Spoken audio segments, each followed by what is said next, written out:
What is up, everybody? I'm Raymond Summerlin, back for the third day in a row in your podcast feed. I apologize personally for that you're being subjected to me for 3 days in a row. But the good news is that I'm just going to let the guy who's here with me talk about college football. You want to hear him talk about college football because he's one of the best when it comes to NFL draft, when it comes to picking college football games. He's one of the best in the business. He's our college football expert, and that is Ryan McCrystal. How you doing, Ryan? I'm doing great. Can't wait for week one to start. I guess it kind of did start last night, but Yeah. can't wait for really getting to the big games this weekend. Yeah, that's the thing. We're recording this on Friday morning, Friday midday, I suppose, if you're on the East Coast. And so we got to last night watched several very exciting games, two in particular. Both of them went against me in my picks pool. I am officially 0 for 3 in my picks pool, so I'm doing great. But that was the North Carolina Minnesota game, which was always play for the field goal, kids. It never always, if you have a chance to put a bunch of pressure on a college kicker, you should definitely do that, PJ Fleck.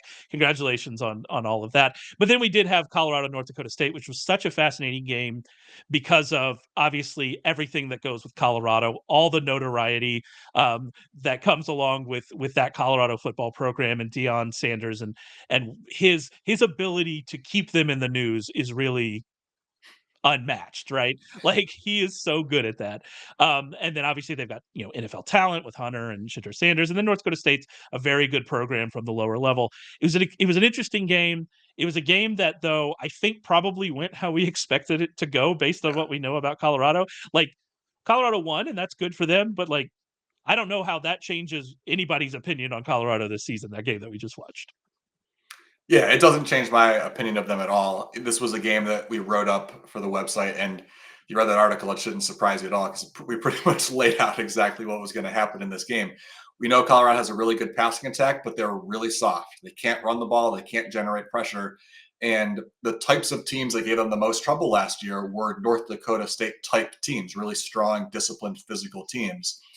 And that's North Dakota State's bread and butter. That's how they win games, and that's how they have pulled upsets in the past against some decent FBS programs. So this was always going to be. This always looked like it was going to be that type of game for Colorado that they could probably win because they have better skill talent, but I just never bought into the possibility of them blowing them out because they were going to get punched in the mouth in the trenches, and that's exactly what happened. And it's concerning, I think, for Colorado that even though they won the game, and it's a step closer to bowl eligibility, as Deion said after the game, but they're going into the Big 12, and this is a different Big 12. If you haven't paid attention to it closely over the past few years, which maybe I think a lot of college football fans, more casual fans, haven't because there haven't been great teams from that conference lately. But this is not the like run and shoot Big 12 that we saw for a long time. They play defense in that conference now. And so there are going to be certain teams that just punch Colorado in the mouth right from play one. And I think there are going to be a couple games that look like that Oregon game from last year where Oregon just bullied them because Oregon is also a really physical team, which was sort of unique in the Pac-12. It's not going to be unique in the Big 12. But that said, I think the people who really believe in Colorado are going to be proven right once or twice this year in the right matchup, like a team like Kansas that is built more like Colorado. Really talented offensive players, but really soft in the trenches. In that type of game, I do think Colorado has the talent to pull off an upset in a shootout type of atmosphere. Because I mean, they have really good players. I mean, Travis Hunter is very good. Like that, there's no like that he is a bona fide, like we're not talking about draft here, but I assume that Travis Hunter is like a bona fide first round like kind of guy, right? That's what we're talking about here. I know Yeah. you have more concerns about Shedeur Sanders and all of that, but like either way, he's a very good player as well. And so if you have those types of talented players on a college offense, you explosive players as well. I mean, you can score points. Like that's just the way that goes. How high do you think Trav? First of all, is he a wide receiver? Is he going to play quarterback? Like I don't know if you have like really thought all about this because we're so far out from the draft. But he's such a fascinating player. I had thought coming into the season that he was probably going to play cornerback in the NFL, but he looked fantastic at receiver last night. Like he looked better That last touchdown night. catch was Yeah, he wild. looked better than he did all of last season, where at times last season it sort of looked like he was winning at wide receiver just with athleticism. But he looked much more refined with his technique last night. I mean, there were some really good routes that he ran. That one touchdown where he actually um, he made the defender fall down, and there, some people thought it was pass interference. I don't think it was. I think it was just he ran a perfect route, cut so crisply that he made him fall down. I don't know. Maybe he's a first round wide receiver and a first round cornerback. I mean, he could be. Different teams might actually have him graded differently Yeah. and still have similar grades on him. Well, if you're looking at contracts, Travis Hunter, I think wide receiver is probably where you want to go. And I hope it works out. I hope he makes that money. I hope all make that money. That's what I'm looking forward to here. By the way, if you had Ryan brought up the write up for this game, if you had read that write up, you would have seen that Ryan gave out North Dakota State, I believe, at +10, correct? Which was a winner. We were sweating it a little bit. That was definitely the right side. We were sweating it a little bit at the end, but we definitely got there. I guess we came from within 4 yards of it being just an outright winner. Like the end of that game was wild. I don't know how to discuss the various clock management decisions by both teams at the end of that game, but here we are. So anyway, that was available on the website, Sharp Football Analysis. Ryan, all of his write-ups all season are going to be available on there. Make sure you head over there. Make sure you read them every week. He's very, very good at this. Also at sharpfootballanalysis.com, you can find a ton of information. You can find our Sharp Football Fantasy Football Draft Kit, powered by Rich Rebar. This is our last fantasy football draft weekend we're heading into. If you need to cram to get ready for that test, for that fantasy draft, no better way to do that than with Rich Rebar's tiers. He wrote up all the important quarterbacks, running backs, wide receivers, tight ends, everything you need to know about all of those players. That's available as part of our draft kit, which you can get for only $5 using promo code DRAFT5. You get Warren Sharp's 2024 preview book, which is not just useful to get ready for the season, but has information in there that'll be pertinent throughout the whole season. You get that for $5 using promo code BOOK5, and everything on the site. You can take 25% off everything on the site using promo code TAKE25. So a lot of available to you over at sharpfootballanalysis.com. Make sure you check it out. Also available over there are some write-ups for some other games that we have coming up in this really massive college football weekend. Let's get started with Notre Dame and Texas A&M. It's funny, before we got live here, we were talking about the 2022 recruiting class of quarterbacks, and it turns out we're going to be talking about at least two of them here in our little rundown here. The first one is Connor Wegman and the Aggies 2.5-point favorites against Notre Dame. From your write-up, and one of the things that I found interesting is this idea that we might see a big shift for this Notre Dame offense under the new offensive coordinator, under Mike Denbrock, who I believe, correct me if I'm wrong, was at LSU last year and was part of that. Yep. Jaden Daniels, Brian Thomas, Malik Neighbors. Which you think about that offense and you think about what we saw recently in Notre Dame, and you think, well, that's probably a big shift if he's going to try to do that. They brought in Riley Leonard.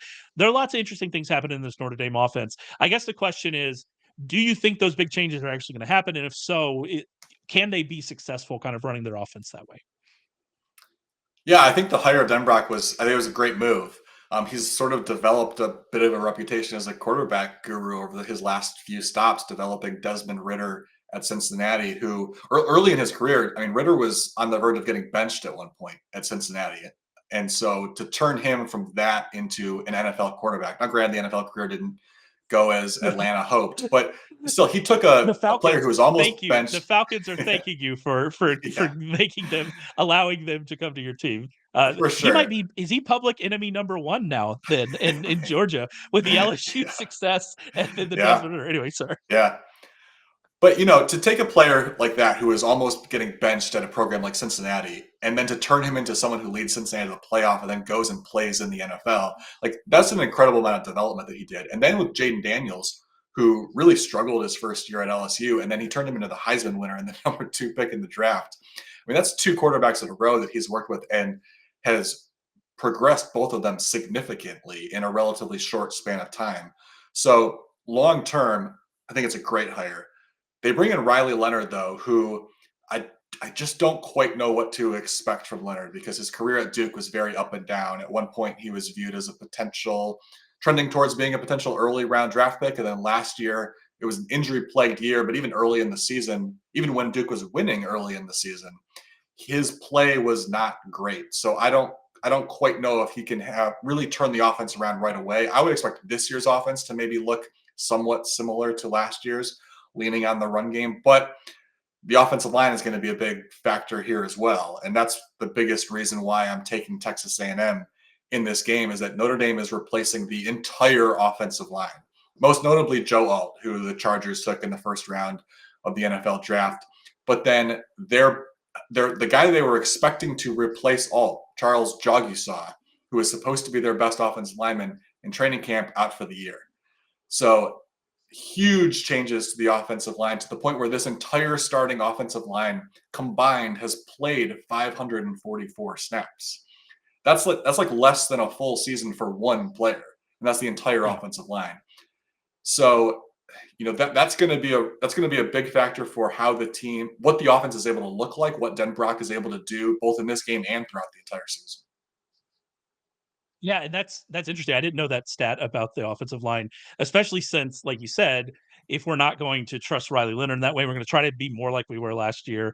We don't no longer have Audric Estime, right? So like it's there are lots of things maybe working against this Notre Dame offense, which is interesting. On the other side, first of all, I for some reason I hadn't made this connection, but Riley Leonard going up against Mike Elko Yep. in his first game with Notre Dame, that's fascinating. Especially you would imagine if someone knows whatever weaknesses you can exploit from Riley Leonard, it'd probably be Mike Elko. But the other quarterback on the other side, that's a guy I'm really fascinated by with Connor Wegman. Again, one of those 2022 guys.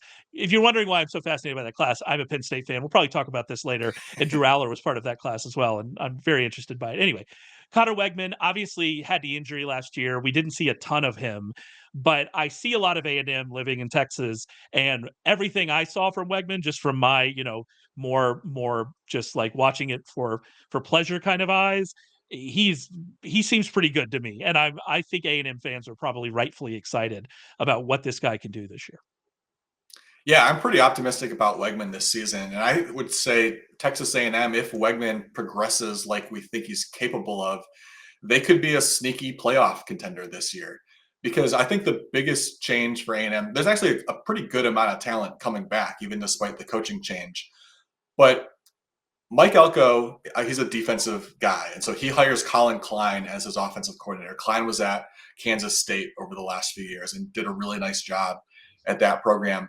And so essentially it's Klein replacing Jimbo Fisher because Jimbo basically ran the offense even last year with it was kind of a mess and who knows who was calling plays, but it was Jimbo. It A was still mess. Jimbo Fisher's. A mess Yeah. is the correct way to describe whatever was happening last year. Yeah, it was essentially Jimbo Fisher's offense still, and it had become very stale and conservative and predictable. And now Colin Klein steps in, and it's not going to look like, if you just look at some raw numbers, it's still going to be a run oriented offense, I think. But Klein's going to be a little bit more creative. And one of the changes potentially could be using Connor Wegman's athleticism a little bit more. Wegman was 100% a pocket passer for Jimbo Fisher because that's how Jimbo Fisher plays. He just wants to, it's an NFL offense essentially. And he literally had zero designed runs outside of QB sneaks last year.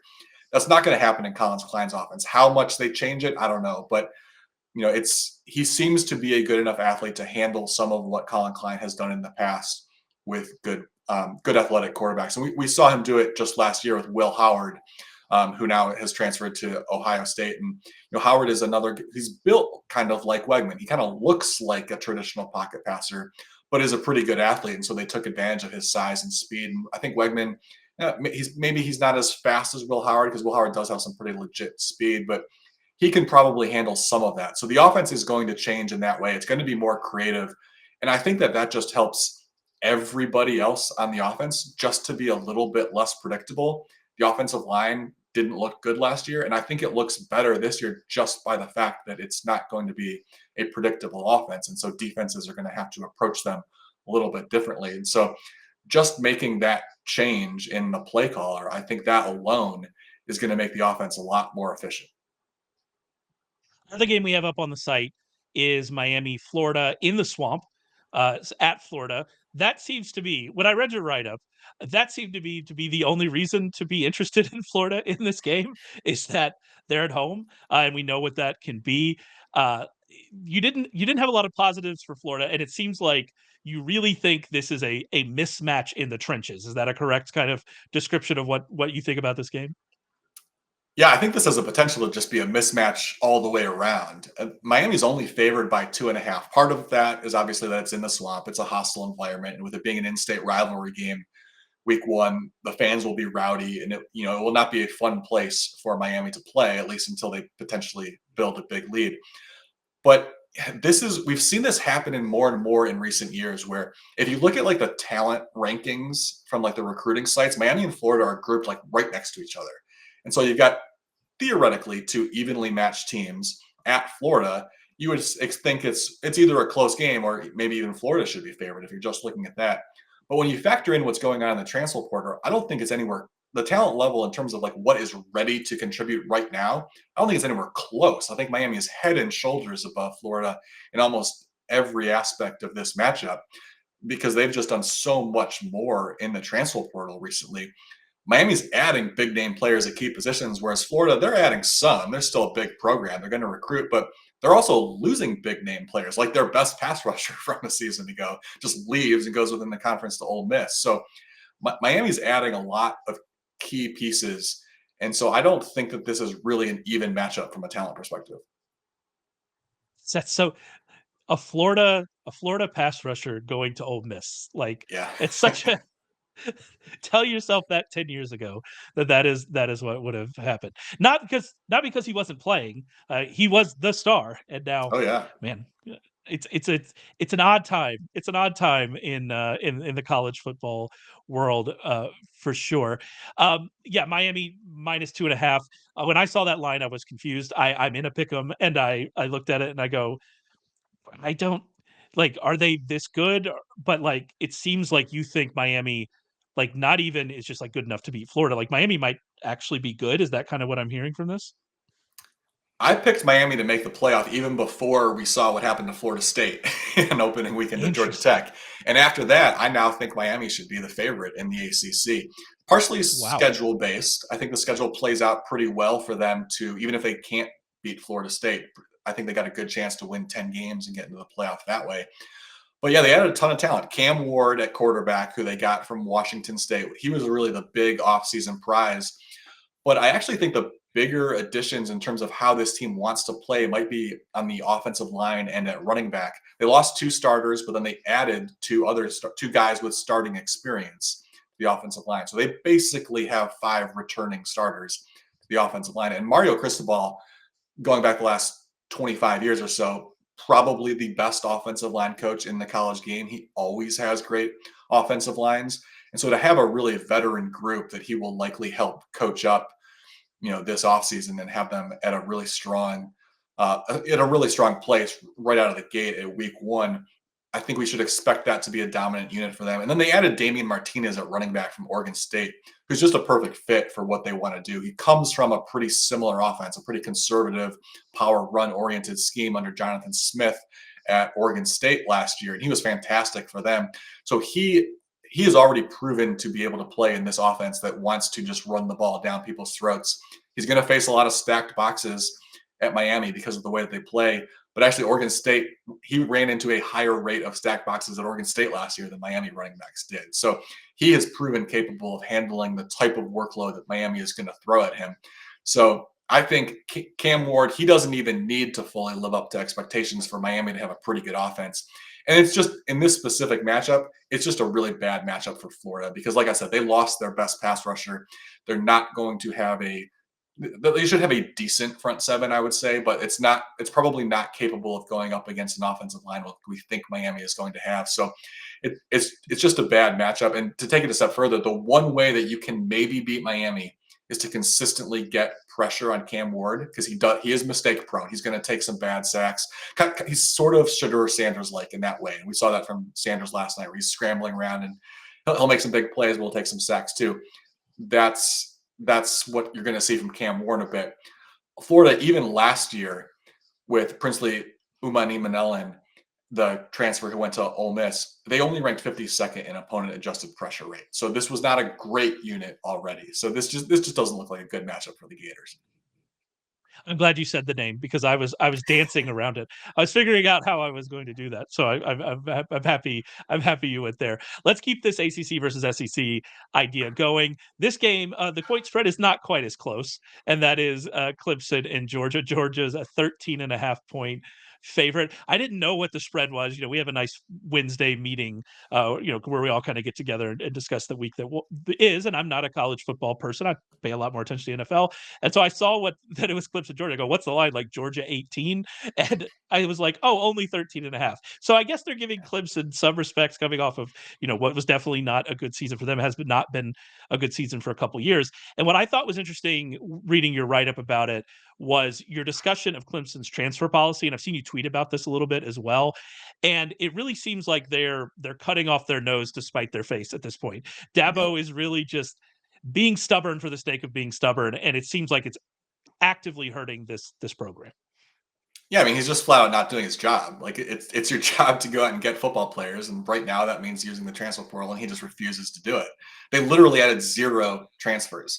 They've had a couple of seasons over the past couple of years where they've added 1 or 2. I think at one point they added a backup quarter. Their one transfer was a backup quarterback who had previously been at Clemson, so it was like sort of a workaround to his own personal rule. They're just simply not using the transfer portal at all, and it's impossible to be competitive at the highest level.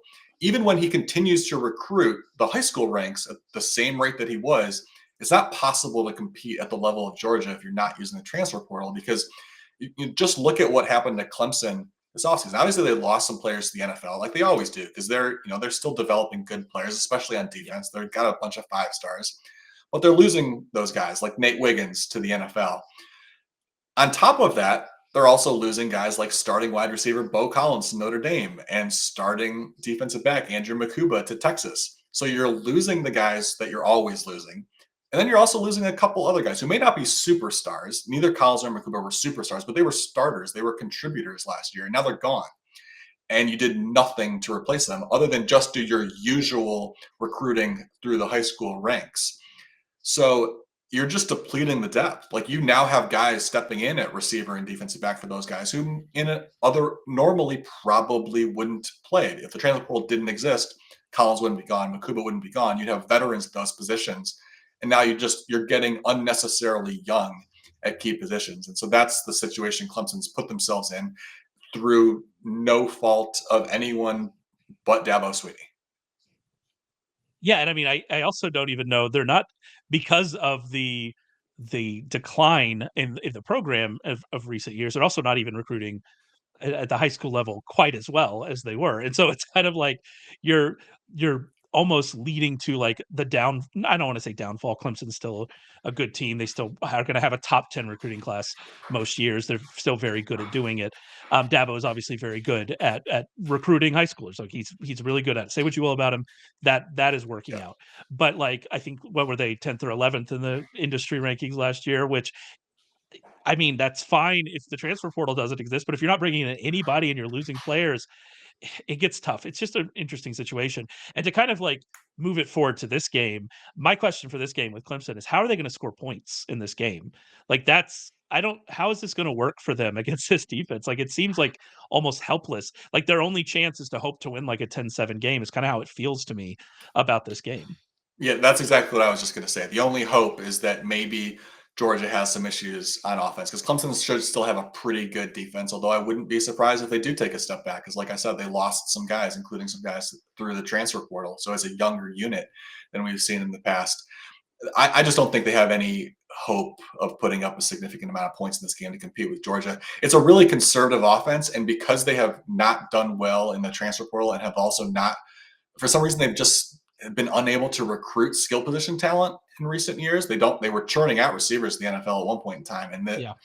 it looks brutal right now. The offensive scheme is just sort of a bizarre mix of Dabo's conservative nature mixed with offensive coordinator Garrett Riley, who was new last year, Lincoln Riley's younger brother. So you would think he wants to run a pretty aggressive scheme, not necessarily throwing the ball downfield, but fast-paced, aggressive type of play. And it's sort of a clash of styles. And what happened last year was 27% of Cade Klubnik's pass attempts did not cross the line of scrimmage, among the highest rates, which can Wow. work Yeah. if you got great skill position players, but they don't. And so he averaged 3.8 yards per attempt on those throws. It's ranked 94th in the country. And they lost Will Shipley, who was actually a pretty decent weapon for that type of play. They don't have him anymore. Now they're starting running back Phil Maffa. He's a big bruiser, like between the tackles type of guy. So this offense might be really bad. Not just bad in the context of Clemson, but it might just be flat out bad within the context of all of FBS. 2022 quarterback there, Cade Public. We're rattling them off. It's gonna be a definitive class for this season for sure.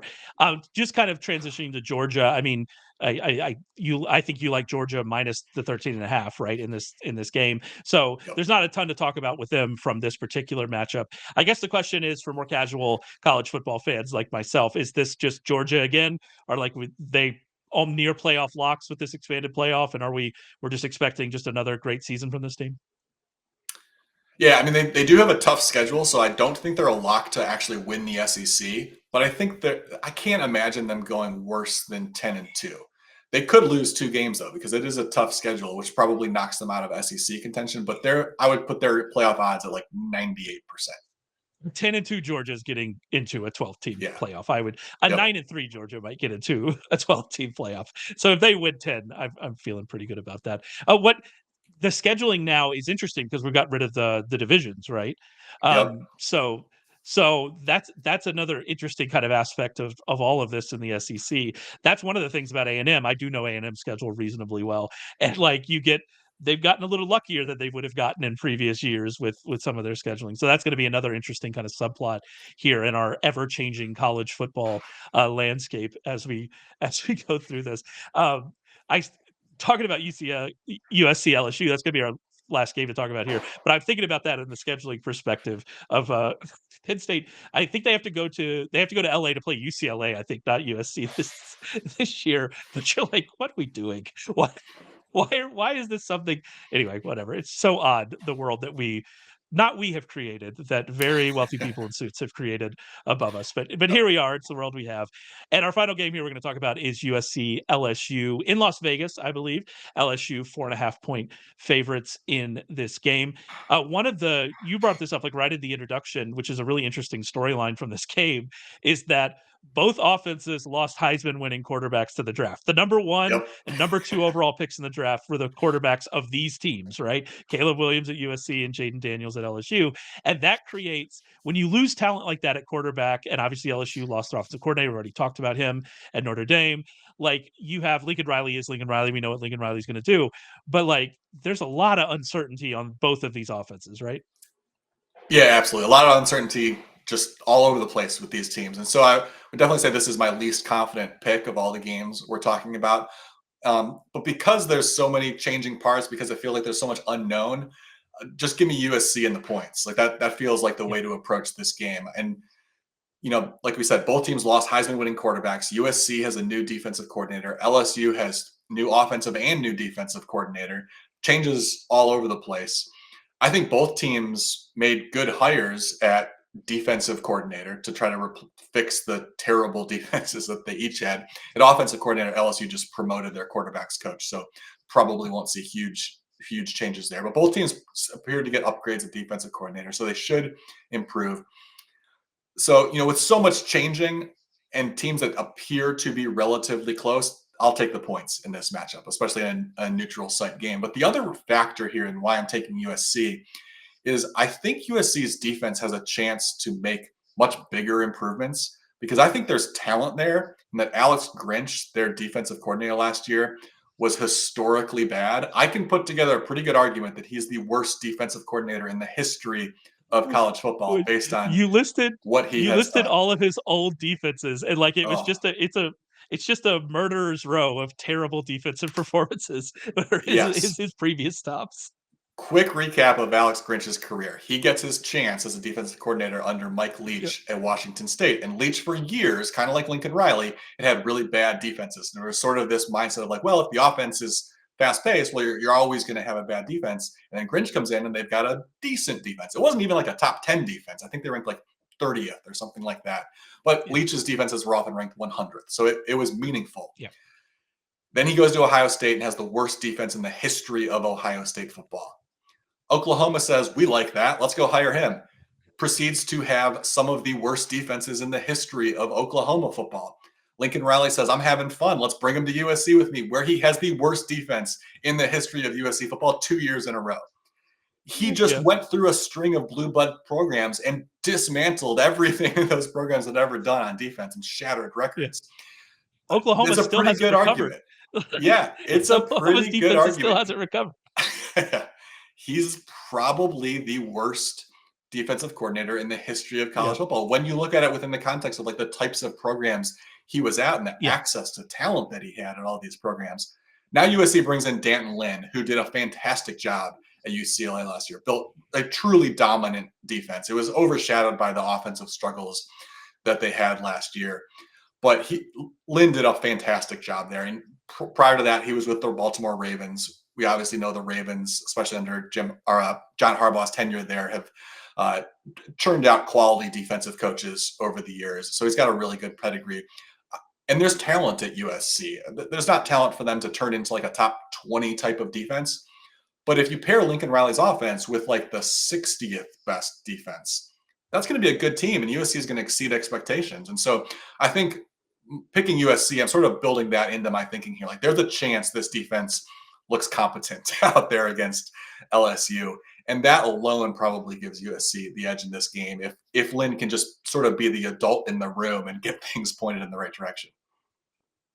what about with the LSU defense? I mean, I think them struggling in the way they did last year was kind of surprising to me. Obviously, I'm not as deep into the weeds, but they normally have a lot of talent on defense, and it was really a bad showing. I know they had corners last year that we expected to be good that it just didn't work out for.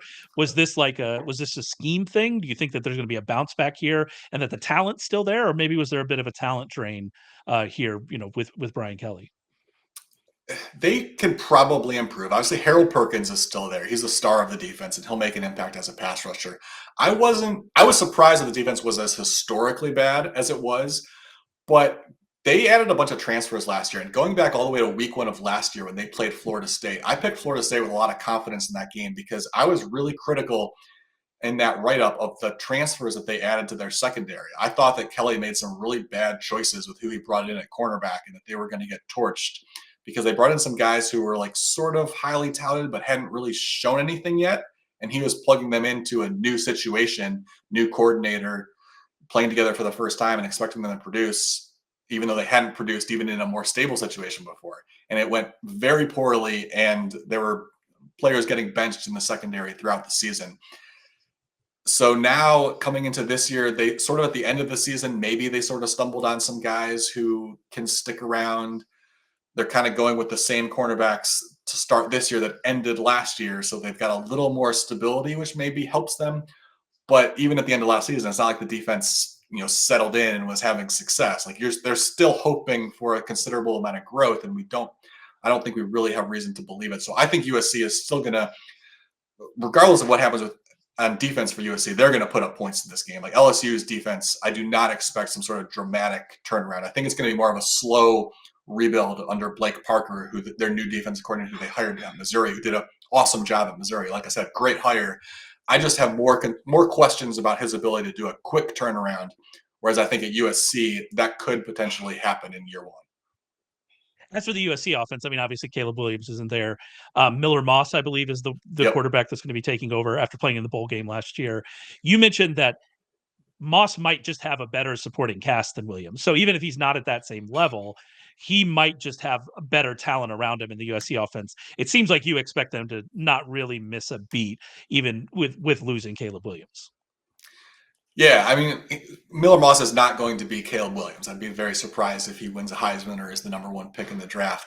But he seems to have a pretty deep stable of weapons there. Whereas last year, there were more big names. They had brought in more guys through the transfer portal, like Dorian Singer, who they got from Arizona, who put up big numbers. But he, kind of barely even made an impact last year, and he was out the door after 1 year. It seems like they've done a little bit more of developing. And there's some really high expectations for some of the younger guys that they've now been developing. Zachariah Branch is the big name who did get on the field last year as a freshman and just incredibly explosive. And there's some other guys like Jacoby Lane, Makai Lemon, that are Deuce Robinson. Like they sort of have a stable of young guys down there that have had the benefit of being there for a bit, and it seems like the expectations for the passing offense are almost just as high as they were under Caleb Williams, even though it'll look a little bit different. You're not going to see the scrambling around, the chaotic, crazy plays that Williams was able to provide, but I think that they're still going to put up points just as easily. Let's since we have a little time here, let's indulge me. First of all, I feel we don't go to we don't go to LA to play UCLA. We go to LA to play USC the week after playing UCLA, who are both Big Ten teams. Sure. All right. Fine. But this week, Penn State gets to play West Virginia, traveling to West Virginia. Penn State is interesting to me because I'm a Penn State fan, but I also think they're interesting from a perspective of, this is the team that would have benefited the most if we had had a 12-team playoff Oh over yeah. the last decade, right? This is the team that would have has no playoff appearances, although one of them should have happened, and they were robbed of one, but we can talk about that later. But they have no playoff appearances. They would have had, what, 5 or something like that over the last 10 years if we had had the 12-team playoff. So James Franklin really needed that. James Franklin really needs this to hit. The schedule's not as bad this year, and they've changed their offensive coordinator and defensive coordinator. Obviously, Manny Diaz left for Duke, and so that was a change that they had to make, bringing in the Indiana coach. And then at offensive coordinator, they had to make a change with Andy Kotelnicki, and that's the part that I'm really interested in because the defense is going to be fine. They have Denai Dennis Sutton and they have Abdul Carter, and they're going to be Yep. just fine. There's no worries about the defense. But on offense, it didn't work last year. The receivers are still a question. Obviously, we've got the 2 running backs. The question is, can this offensive coordinator actually get these guys where they need to be? Because that has not happened the last couple of years in Penn State, I think it is fair to say. Yeah, I would say long term, I think it's a good hire because Andy Kotelnicki's had a pretty good track record now. Obviously, he was at Kansas most recently, and he's done a nice job. Um, Short term, I don't know because we've seen him use quarterbacks in the run game pretty consistently, and that's not going to be Drew Aller. He's a pocket passer. He's not a terrible athlete, but you're not going. They're not going to design runs for him. There were Have him some rolling out times frequently. they had him. It wasn't even read options, but they had him like roll out, and Yeah. it's not. He's not a quarterback from 1987, but it's not the best. Yes, you're not going to be consistently using him in those situations. Yeah, you're not going to be using him the way you would want to in his offense, I don't think. And I have some big questions about Aller as a pocket passer. I mean, he was just flat out bad last year. Everybody has seemingly wanted to place the blame on Penn State's wide receivers, which weren't good last year. Like we can't hide from that. But Drew Aller's on target rate at 15 or more yards downfield was the 5th worst in the Big Ten, dating back to 2016.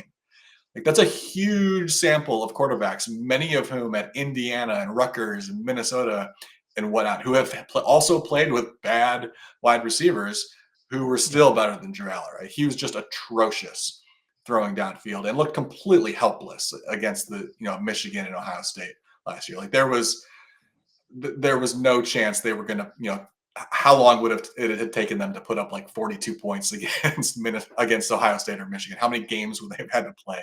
Like 7, they had no at shot. least. Yeah. Yeah. So I don't know if this is going to be like a quick turnaround. That said, you mentioned the schedule. It's favorable, and Penn State should probably get back to the playoff. And in this game in particular, they're favored by 7.5, I think was what I saw this morning. I don't think the fact that he struggles as a downfield passer matters in this matchup versus West Virginia because they can still run the ball, and they should be able to run the ball against West Virginia. West Virginia ranked 107th in opponent adjusted yards before contact allowed last year. So this was a team that you could bully in the trenches. And so Penn State should still be able to take care of business in this game, which this has been sort of a trendy upset pick in week 1. I don't see it. The number I has wish fallen quite a bit, right? Like this yeah. was up at like 12.5 at one point or something that high. Yeah, I'm gonna keep an eye on it and hope maybe close to kickoff it drops to like 6.5. I'd rather take it there because Penn State might not be able to blow them out, but even at 7.5, I'm definitely leaning Penn State if I have to pick this game because they should be able to run the ball with ease. Yeah, I mean, in those running backs, that's the one thing. The running backs, they did not get enough out of two NFL running backs last year. And Katron Yeah. Allen and Nick Singleton are NFL running backs. Like that is as far. Yep. There's no getting around that. And they didn't get enough from them, and they're going to have to get more. If this could be pure copium, I want that to be very clear here from a Penn State fan. But if I am giving Drew Aller some credit, he seems to be very risk averse. He threw just 2 interceptions last year. He really didn't make a ton of those types of mistakes. And there were not open receivers downfield. And I do wonder if that on target rate is more him trying to not make the mistake than trying to make the right throw. Because that first year, when he came in a few games for Sean Clifford, we did see that accuracy more down the field. We saw him make some passes that were wow passes that made people like me um, really wish that they had just played Drew Aller in 2022, right? Instead of Sean Clifford. NFL quarterback Sean Clifford. Again, get your checks, my boy. I'm so happy for you. But yeah. So I do wonder if some of that was simply they weren't able to get open. The question is, do they have the guys to get open now this year? I don't know. Fleming comes over. There are some interesting young players that maybe we'll see. But that is my one thing is what we saw in 2022 for him as a passer. It was different in 2023, and I wonder if that was him not being comfortable and him trying to avoid the mistake, because that seems to be something that's very important to him, is avoiding these mistakes and not putting the ball into danger. And so that would be my one thing I'd say. But again, that could be pure copium, and there we are with Penn State. Yeah, it's certainly possible. But the one counter to the argument to that, I would say, is that we do sometimes see quarterbacks come in early in their career when there's no expectations really, and just sort of let it Yeah, rip, and it works. DJ Uyunglele comes to mind as a player there who you was go. fantastic in his first game against Notre Dame as a freshman at Yeah. Clemson. And then he started to have some struggles, and it just sort of felt like it kind of snowballed. And he started to right the ship at Oregon State last year, but he still has never touched what the expectations were for him. And that happens to guys. Like you start to have some struggles, it starts to get in your head. And so I wonder, did that happen to Aller last year? Because he was conservative to a fault. Like you Yeah. have to throw the ball downfield. You mentioned the run game struggling at times last year. The reason is pretty simple. Nobody cared if Drew Aller threw the ball. Like they wanted Drew Aller to throw the ball, and he still wouldn't do it.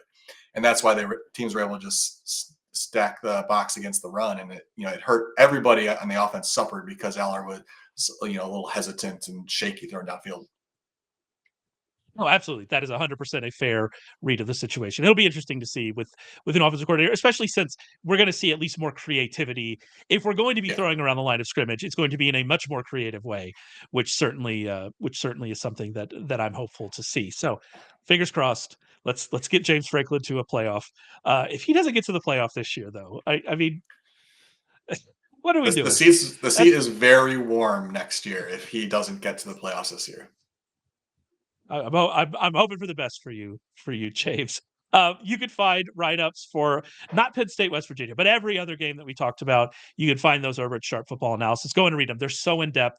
They're so interesting. As I've said, I'm more of a casual college football fan. I'm an NFL guy. That is where I spend all my week getting ready. I'm more of a casual college football guy. I learned so much from Ryan's write-ups on the website. Go and check them out, sharpfootballanalysis.com. While you're there, check out all the deals we have going. If you have a fantasy football draft coming up this weekend, you need our draft kit. You need Rich Rebar's tiers. Go and check those out. You get them for just $5 with Draft 5. You get Warren Sharp's preview book for just $5 with Book 5. You can get 25% off anything on the website with promo code TAKE25.